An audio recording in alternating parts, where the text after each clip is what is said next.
Hi friends, good evening. இந்த வீடியோவில் தோசைக்கு சூப்பரான தக்காளி குருமா வந்து பார்க்க போகிறோம்.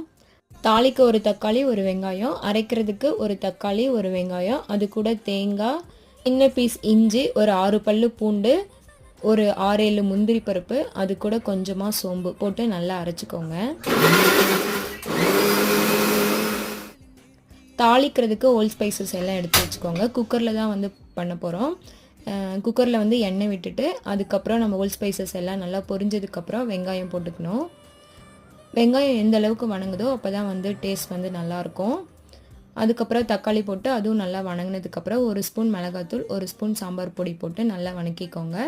வணங்கினதுக்கப்புறம் நம்ம அரைச்சி வச்ச பேஸ்ட்டு போட்டு நல்லா அந்த பச்சை வாசனை போனதுக்கப்புறம் நம்ம தண்ணி ஊற்றி ஒரு 3 விசில் விட்டு எடுத்தோம்னா சூப்பரான தண்ணி குருமா வந்து ரெடி ஆயிரும். ட்ரை பண்ணி பாருங்கள்.